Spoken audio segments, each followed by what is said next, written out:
Neither side could afford to leave its lines undefended by observation balloons for a longer period than was necessary for replacements. Our onslaught of the early morning had destroyed so many of the Hun's Drachen, however, that it was quite impossible for them to get new balloons up at once along their entire sector. That same afternoon, I flew along their lines to see what progress they were making in replacements of their observation posts. Only balloon I could discover in our sector was one which lifted its head just behind the town of Civry-sur-Meuse. I made a note of its position and decided to try to bring it down early next morning. Accordingly, I was up again at the same hour the following day, and again found the sky promised clear weather. Leaving the field at 5:30, I again took up a course over Verdun in order to pick up the Meuse River there and follow it as a guide. On this occasion, I caught a grand view of no man's land as seen from the air by night. It was not yet daylight when I reached the lines, and there I caught a longitudinal view of the span of the ground that separated the two opposing armies.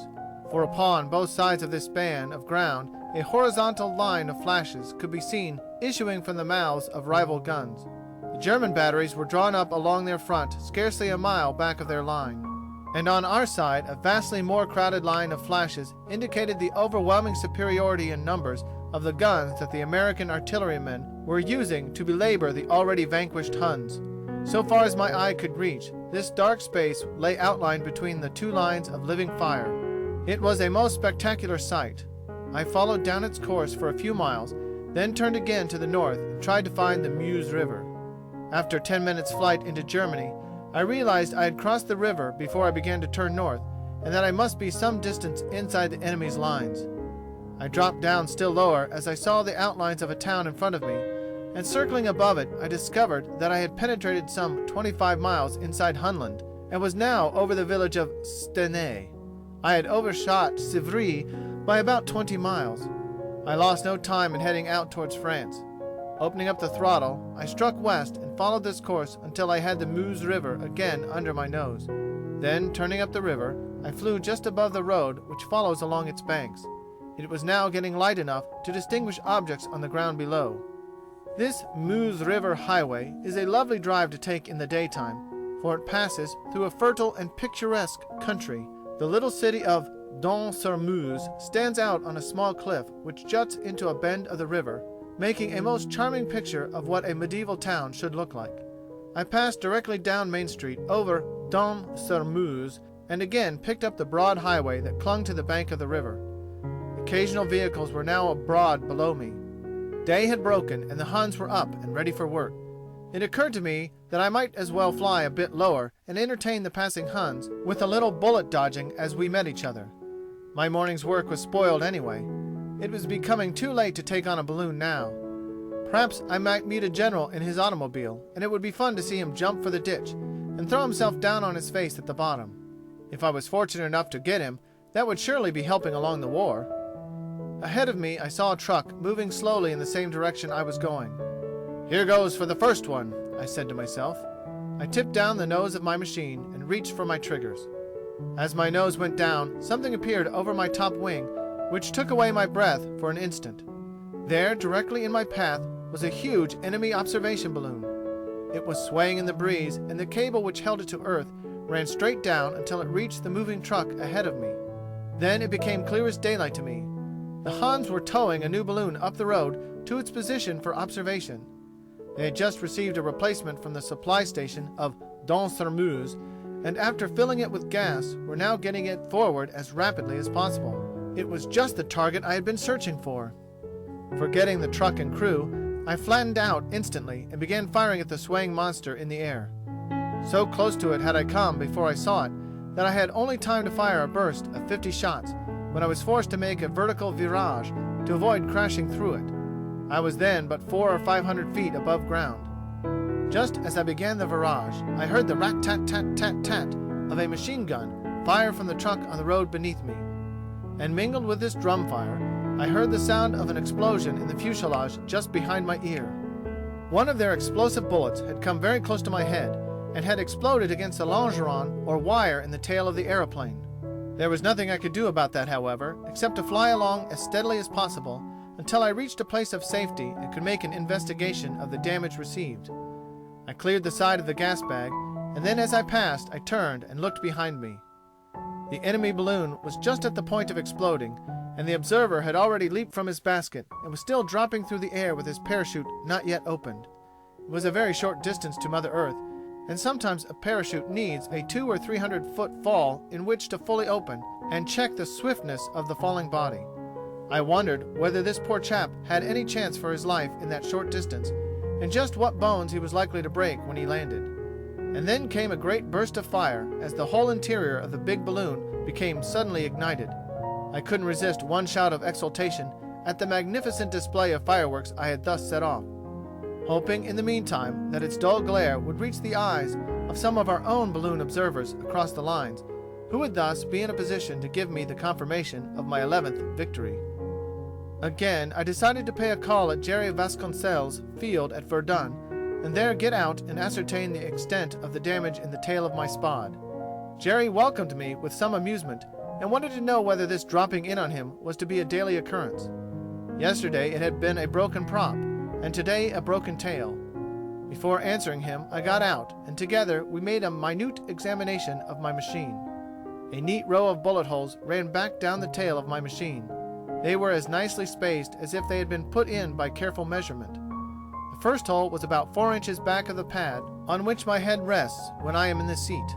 The others were directly back of it at regular intervals. One, the explosive bullet, had struck the longeron that runs the length of the fuselage, and this had made the sharp explosion that I had heard at the time. The gunners on the truck had done an excellent bit of shooting. None of the holes were in a vital spot of the machine. I took off the field after a short inspection, and soon covered the 15 or 16 miles that lay between the Verdun field and our own. Upon landing, I found very bad news awaiting me. On the previous afternoon, Lieutenant Sherry and Lieutenant Nutt, both of 94 Squadron, had gone out on patrol and had failed to come in. Long after dark, their mechanics remained on the field, popping up very lights in the hope that they might still be searching about, trying to find their way. At last we abandoned all hope ourselves and waited for the morning's news from outside sources. Now it had arrived, and to my great joy it was in the form of a telephone call from old Madame Sherry himself.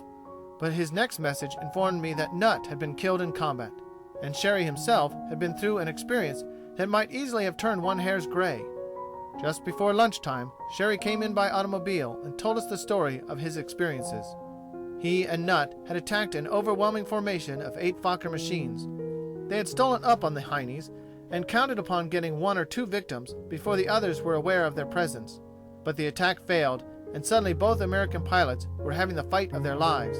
The Hun pilots were not only skillful and experienced, but they worked together with such nicety that Sherry and Nutt were unable either to hold their own or to escape. Soon each was fighting a separate battle against 4 enemy machines. Sherry saw Nutt go crashing down and later learned that he had been shot through the heart and killed in air.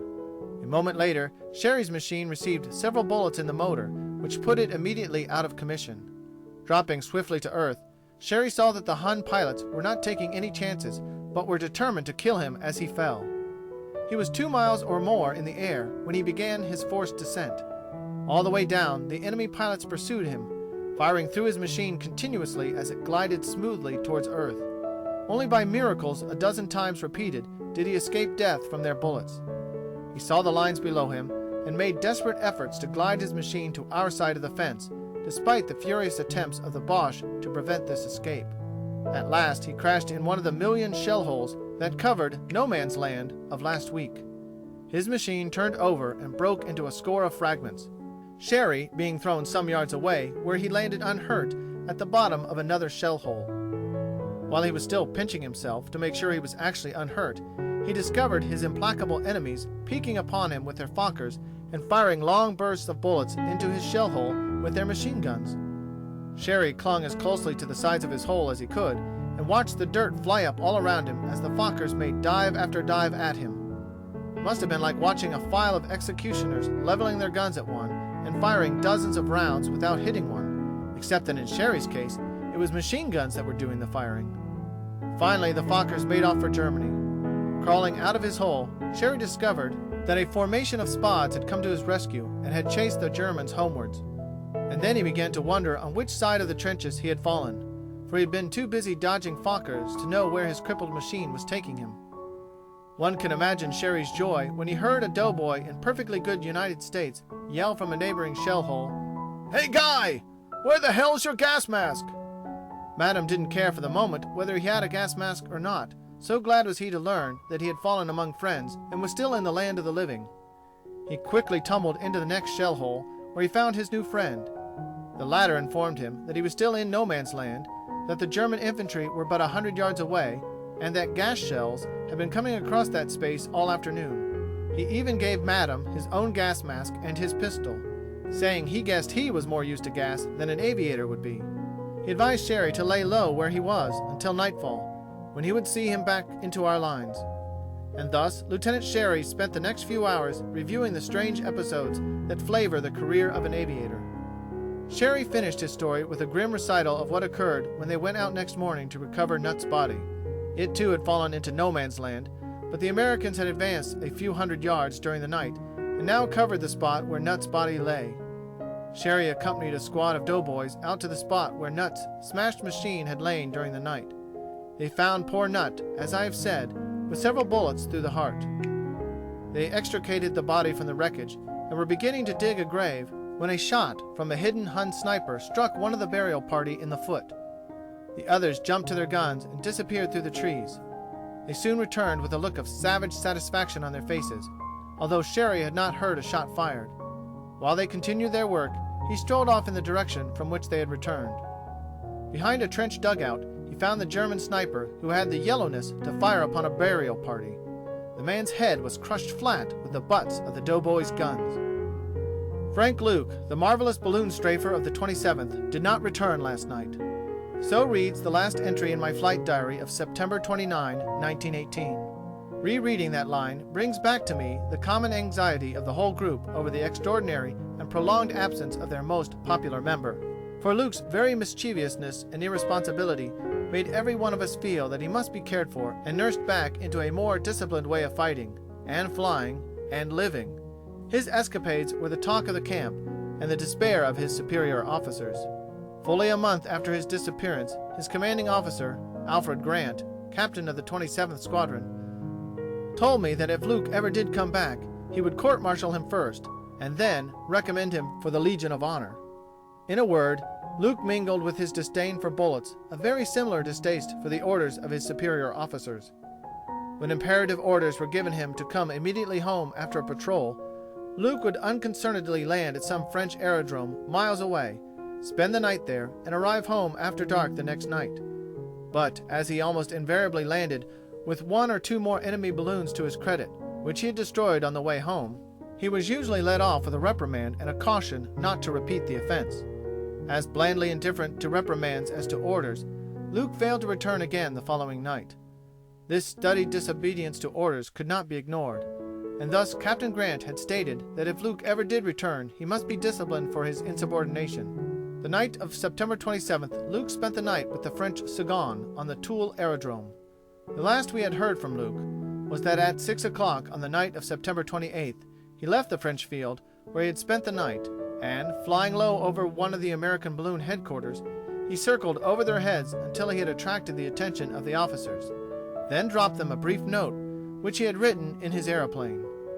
As may well be imagined, Luke was a prime favorite with our balloon staff.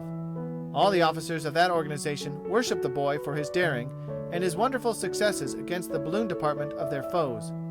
They appreciated the value of balloon observation to the enemy and knew the difficulties and dangers in attacking these well-defended posts. Running out and picking up the streamer and sheet of paper which fell near their office, they unfolded the latter and read, "Look out for enemy balloon at D2 and D4 positions. Luke." Already, Luke's machine was disappearing in the direction of the first balloon, which lay just beyond the Meuse.